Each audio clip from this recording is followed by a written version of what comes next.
If you've ever opened up to a woman thinking it would bring you closer, only to watch her grow distant, colder, less attracted, you need to hear this. Because what you thought was honesty was actually the slow death of her desire. In this video, I'm breaking down 5 secrets you must never tell a woman if you want her to respect you, admire you, and stay attracted. Comment, never again, if you're ready to stop making these silent mistakes. Number 1. Never share your insecurities. The moment you sit across from a woman and let your deepest insecurities roll off your tongue, you don't just expose your soul. You voluntarily tear down the very image of strength, stability, and leadership she subconsciously needs you to embody.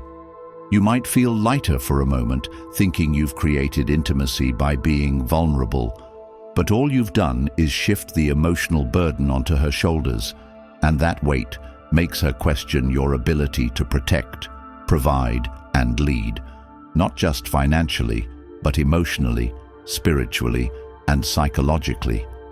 Women are not built to be emotional crutches for men. They are biologically drawn to men who are grounded, composed, and capable of absorbing life's chaos without falling apart.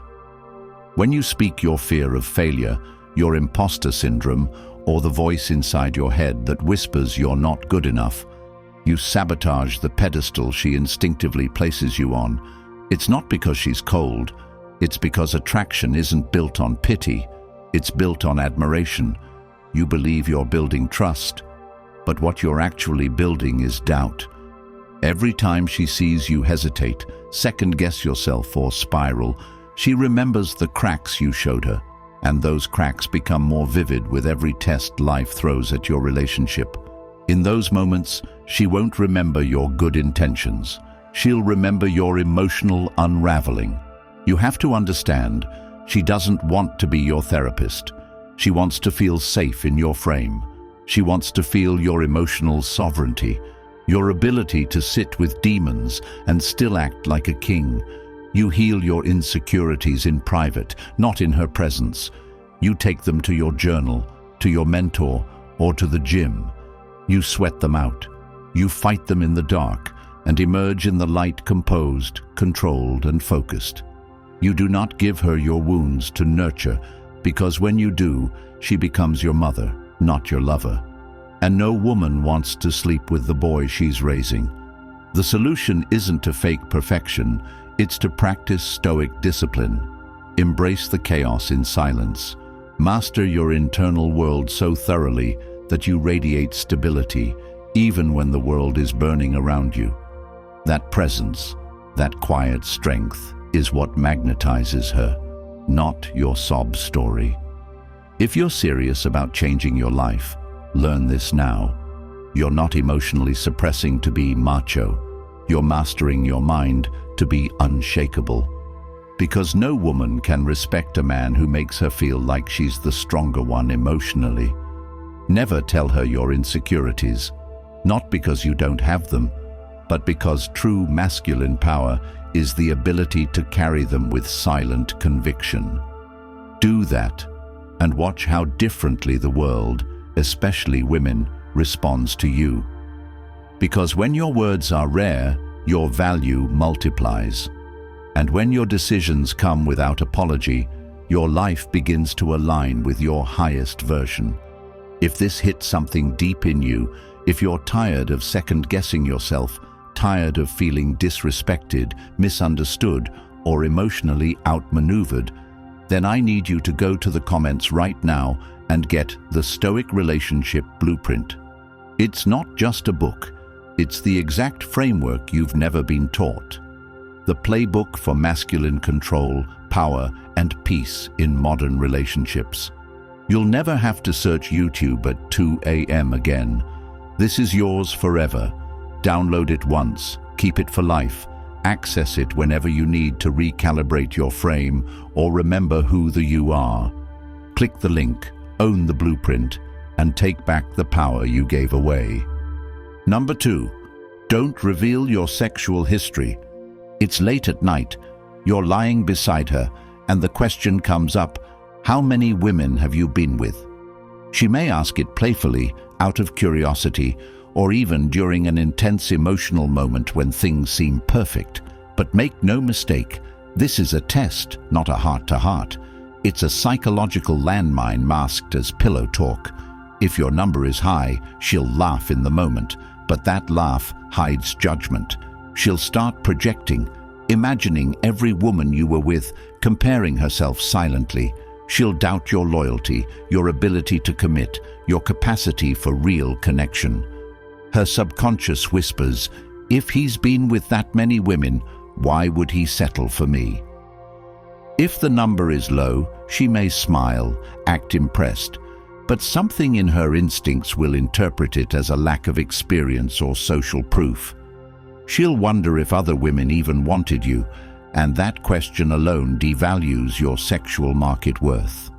Whether you were a saint or a savage, the truth damages your frame. She doesn't want data. She wants to feel something. She wants mystery. A man's past is only powerful when it's hinted at, never revealed. Your aura must speak of experience without offering receipts. You must carry the energy of a man who knows what he wants, not because of quantity, but clarity.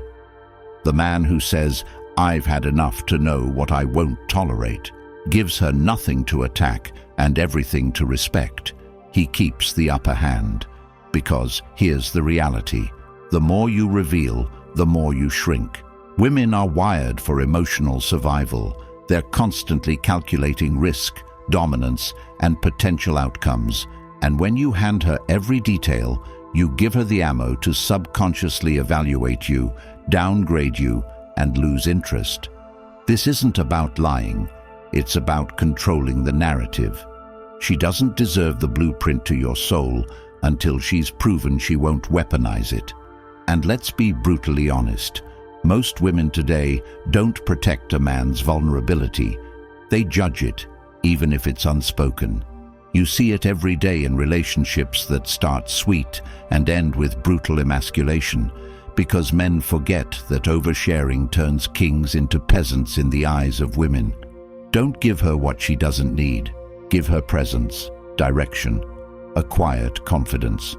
Your past isn't her business, unless you want it used against you. The man who speaks less wins more. The man who guards his past owns his future. So next time she leans in and says, be honest with me, how many? Remember, the most powerful answer is the one that leaves her thinking, not knowing. Never reveal your sexual history, not because you're ashamed, but because your strength is built on what you don't say. Number 3, don't disclose your income. Every man, at some point, buys into the lie that money is his greatest weapon in the dating game, that if he can just hit a certain figure, flash the right car, mention the right deal, or throw out a number in casual conversation, he'll finally win the respect, desire, and commitment of the woman he wants.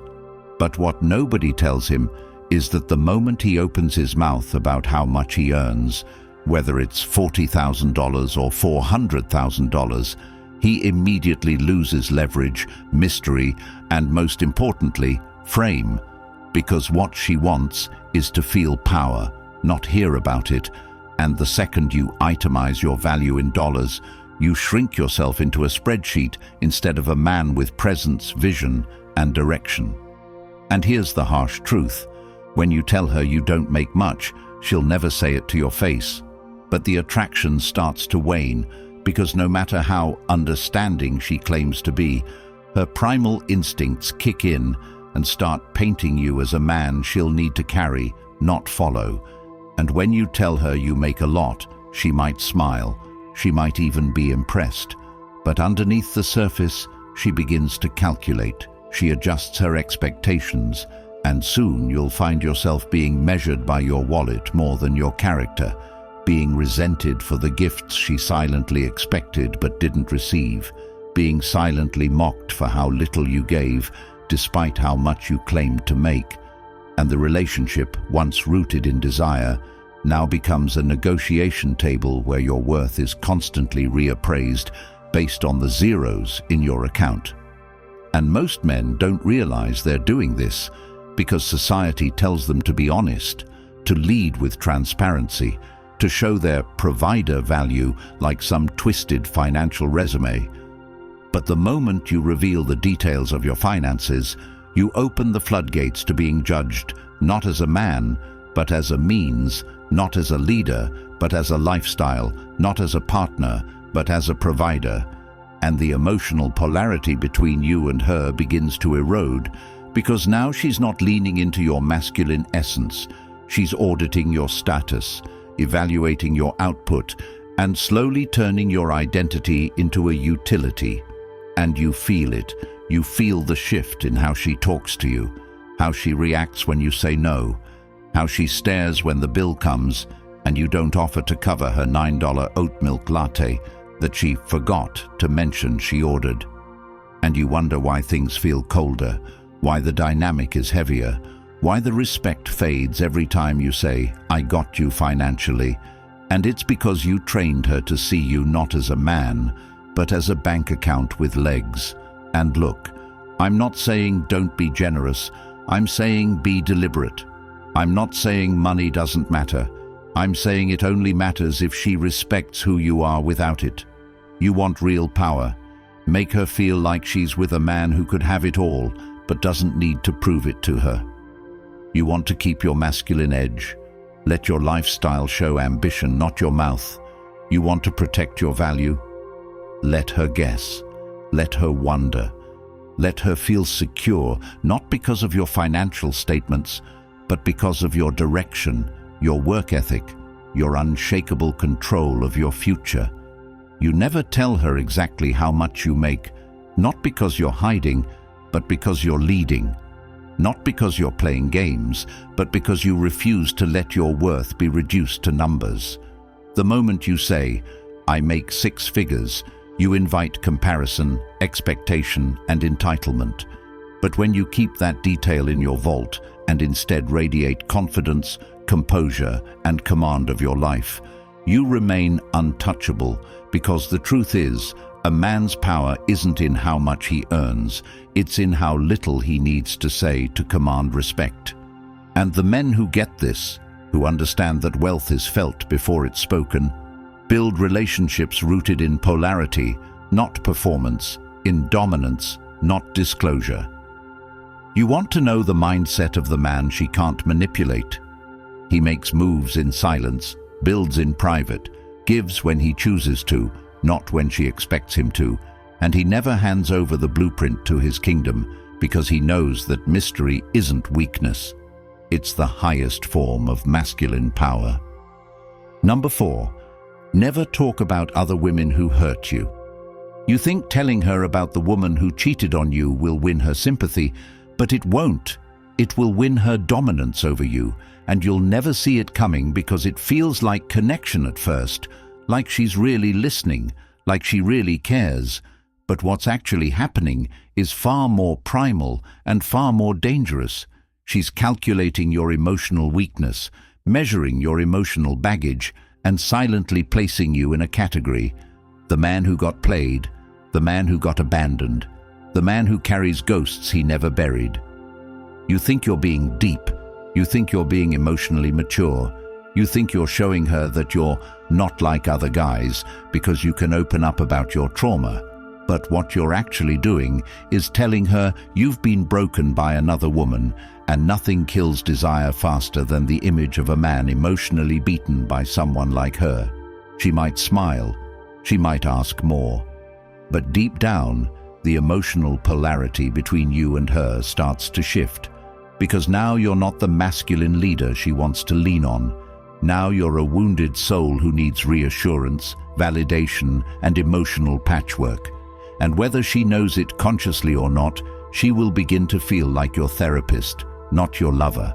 And once that dynamic sets in, attraction suffocates in silence. And don't get it twisted. Women are incredibly intuitive. You say, "My ex really messed me up." And what she hears is, "I'm still healing. I'm still weak. I haven't moved on." And she files that information away, not to console you, but to control the frame later. She'll use it as leverage in arguments. She'll reference it in passive-aggressive comments. And if you ever begin to level up and step into your power, she'll drag it back up to keep you grounded in your old identity. This is the part most men don't want to hear. She's not obligated to care about your past pain. She's not your savior. She's not going to love you harder because you've been through hell. She's going to judge quietly, subconsciously, instinctively. And it's not because she's cruel. It's because women do not want to build castles on emotional ruins. And it's your job to understand that. It's your responsibility to rebuild yourself so that when you stand in front of a new woman, you're not dragging the blood-soaked memories of the last one into her arms. Your past pain is yours to process, not hers to carry. And here's the red pill truth. The more you talk about how she cheated, how she ghosted you, how she left when you needed her most, the more you shrink in her eyes, the more you become the man defined by what was done to him instead of who he became after it. Real men take betrayal and use it like steel in the forge. They build, they rise, they harden, not into cynicism, but into clarity. The woman you're with now, or the one you'll attract in the future, doesn't want to know the details of how another woman destroyed you. She wants to feel the strength you gained by rebuilding your empire without announcing every brick. That's what commands her submission, her respect, her admiration. So no, you don't sit across from her and spill your story of heartbreak over candlelight, hoping she'll love you more for surviving it. You stare into her with calm eyes and say nothing, because your scars are yours, and they are sacred, and they are a part of a battle she will never have the honor of witnessing. You want to truly transform from being hurt to being powerful. Then stop bleeding in front of women who didn't earn the right to see your wounds. Stop rehashing old stories hoping for closure through validation. Stop lowering your frame for feminine approval. Heal in silence, level up in darkness, and rise in such quiet, ruthless excellence that your past no longer deserves a seat at your future. That is masculine mastery. That is how you reclaim your dignity, your attraction, and your throne. Number 5. Stop explaining yourself. Every time you explain yourself, you dig a little deeper into a grave labeled weak. And most men don't even know they're doing it. They think they're being respectful, reasonable, fair, even mature. But what they're really doing is justifying their own authority to a woman who didn't earn the position to question it in the first place. And that's where it all starts to unravel, because explanation in the masculine realm is not communication. It's negotiation with your own value. It's a desperate plea for validation disguised as logic. And once you open that door, you lose control of the frame, of the energy, of the leadership. And she stops feeling like she's in the presence of a man and starts feeling like she's in control of one. You say something, she questions it, and instead of standing firm, you begin a TED talk about why you said it, why you did it, why you thought it was right. And you think you're clearing the air, but all you're doing is stripping yourself of your power in real time. You don't owe her a speech. You don't owe her an essay. You owe yourself the discipline to stand by your word without backpedaling into over-explaining hell. Because when a man starts justifying everything, from what he posted to who he texted to why he's chasing his dream instead of spending the weekend at brunch with her friends, what he's really doing is asking for permission to exist as he is. And once she smells that, once she senses that you're trying to please instead of lead, that you fear her disapproval more than you trust your direction, her instincts flip like a switch. And what once was desire turns into silent contempt, because no woman wants to be with a man she can emotionally manage like an intern explaining why he was late. You want her to feel safe. Stop talking and make a decision. You want her to feel desire? Be unshakable in your stance, even if she doesn't like it. Because here's the truth most men can't stomach. Women test your boundaries not because they want you to change, but because they want to feel that you won't. And the minute you start explaining, defending, breaking down every reason for your behavior, she starts seeing you not as a man, but as a little boy trying to avoid punishment. And listen, this doesn't mean you become cold, robotic, or emotionally unavailable. This means you learn the power of silence, the weight of composure, the strength of stillness. A man in full control doesn't need to explain. He just acts, he moves, he leads. His life is a mission, not a debate. He values clarity over consensus, and he understands that his woman is either on board with that mission or she can step off. You think she'll leave if you stop explaining? Maybe. But that's the point. Let her. Because if your identity is built on constant clarification, on trying to soften every edge so she feels more comfortable, you're not in a relationship. You're in emotional hostage negotiations. And you're the hostage. You're allowed to say no. You're allowed to not give a reason. You're allowed to make decisions and move in silence. Not every choice needs a paragraph. Not every stance needs a footnote. Your tone, your presence, your certainty, that's what holds the room. That's what commands her loyalty. That's what separates the men she dates temporarily from the man she respects eternally. You want to reclaim your power, learn the art of saying less, make decisions, live by them, lead with them. And when she asks, why, just look at her with calm, unwavering energy and say, because I said so. Then walk away, not to be rude, but to be respected. Because when your words are rare, your value multiplies. And when your decisions come without apology, your life begins to align with your highest version. No more explaining, no more asking for permission, no more trading clarity for compromise. You are the authority of your life. Start acting like it. If you're still watching, it means something inside you knows. It's not just about attraction. It's about reclaiming the power you've been bleeding in silence for years. No more begging for respect. No more explaining your worth. No more living at the mercy of emotions you don't understand. If you're ready to become the man women respect, not manipulate, then the Stoic relationship blueprint is your first step, and it's linked right now in the comments. It's the brutal truth you were never taught, the knowledge that will stay with you for life, downloaded, reread, and rearmed every time you feel yourself slipping. Like this video, subscribe, and if you're ready to stop playing defense with your masculinity, comment no more leaks. Let's help more men find this before they lose years to lies, to weakness, to regret. This is the moment you choose strength.